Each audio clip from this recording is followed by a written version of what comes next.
Hey guys, welcome back to my channel. It's Lauren. Today I have a brand new video to share with you that goes along with my sourdough series.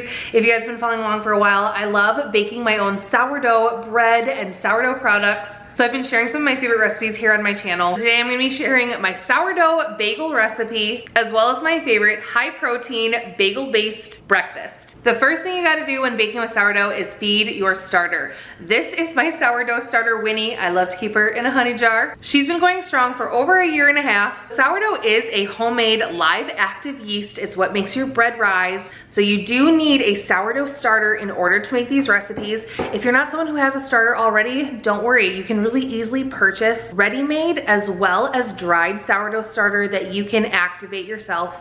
There are resources to find them on Facebook Marketplace, on Etsy, or if you want to go the way I did and actually make it yourself from the very beginning with the simple ingredients of flour and water, as well as the ingredient of your time, because it can take up to 2 weeks to become active enough to bake with. I will leave a link in the description box for instructions on how to get your own starter started. I also share a lot more about this in my very first sourdough video, which was my sourdough bread recipe. So I'll put a link to that video in the iCard above.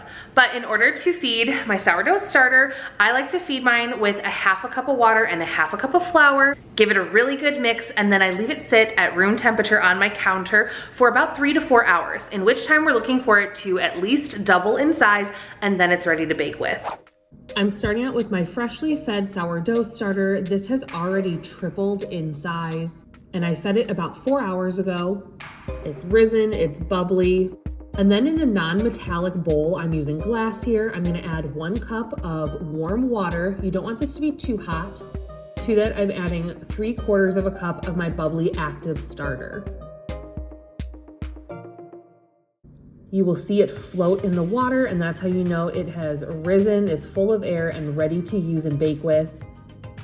And then again, keeping with the non-metallic theme, I'm using a rubber spatula just to mix this together to get it all milky and frothy and make sure all of those lumps of starter mix well into the water. Next, I'm gonna be adding 2 tablespoons of sugar. Mix that in until it dissolves all the way into our starter and water mixture.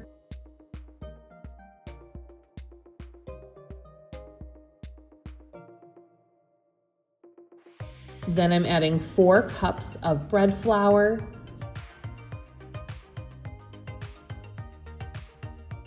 1.5 teaspoons of salt, and then the real mixing begins. I'm gonna start using my spatula, just trying to incorporate as much of the flour mix into the wet mix as I can. This is going to be a pretty shaggy dough. It's going to be pretty dry. So once I've mixed all I can with my spatula, I get in there and start working and kneading it with my hands. And you are just gonna keep working this until it all comes together. There should be barely any flour left at the bottom of your bowl. But with a little bit of elbow grease and the warmth from your hands and about 5 to 10 minutes of kneading, it will come together. Then I'm gonna leave that rest in the bottom of this bowl and cover it with a damp cloth. And we're gonna set it aside for about 45 minutes to an hour. When I come back an hour later and remove the cloth, the dough has absorbed a little bit of the moisture. It's a little bit softer, and we're gonna work it one more time until we can create a smooth dough ball. We're gonna put that back into our bowl, cover it up again with our damp cloth, re-wet it if it's dried out a little bit. And then this is just gonna sit on the counter for 8 to 10 hours. I like to make this recipe the evening before, so it can sit on the counter overnight, and then in the morning I can bake fresh bagels for the family. So the next morning I came back, my dough has risen. The best part is the punch down, get all that air out. And then on a cutting board, I'm just gonna go ahead and stretch my dough into a large rectangle. It's about 2 inches thick. And then I try my best to cut it into 8 equal sized pieces. I do like to use a kitchen scale to try and get them as close to the same amount of weight as possible so my bagels are all the same size. To make 8 bagels out of this recipe, that usually means my dough ends up right around 4 ounces per bagel.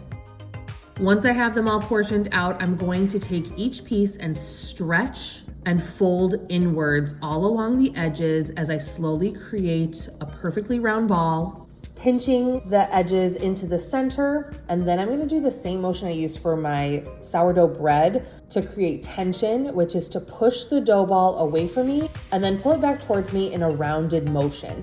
And just keep repeating that until you have a nice smooth ball and it's nice and tight on the top. These set aside for 10 minutes, and then we come back to shape. To shape the bagels, I'm gonna go ahead and punch my thumb through the center, and then using my thumb and forefinger, just gently stretch the dough into that classic bagel ring shape.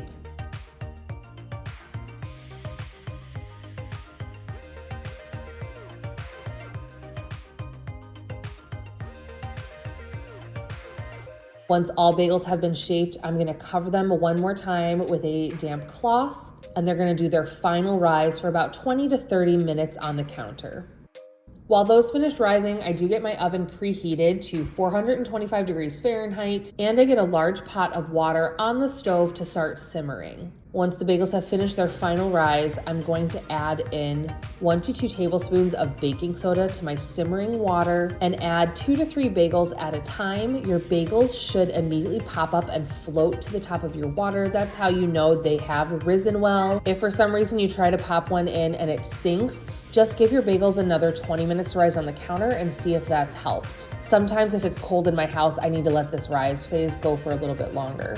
But if they're all floating, you leave them to simmer for 30 seconds, give them a flip and do 30 seconds on the other side. Boiling your bagels in water with baking soda helps add that chewy texture to the outside of your bagel. So the bagels will not get cooked all the way through here. After simmering on each side for 30 seconds, I'm gonna pull them out of the water, set them on a parchment lined baking sheet. And then if you want to have flavored bagels, you wanna add some cheese to the top or some everything bagel seasoning. My family loves just plain bagels because we like to add different fillings on the inside or do flavored cream cheese. So we do ours plain, but this is the step where you could add toppings. Pop them in the 425 degree Fahrenheit oven for 20 to 25 minutes, just until they're golden brown on the outside. One of my favorite ways to eat these bagels is as a bagel breakfast sandwich. I can really amp up the protein here by what I'm adding inside. I start off with a tablespoon of cream cheese, a slice of cheddar cheese, which surprisingly adds 5 grams of protein. I have a turkey breakfast sausage patty and a fried egg with a nice runny yolk.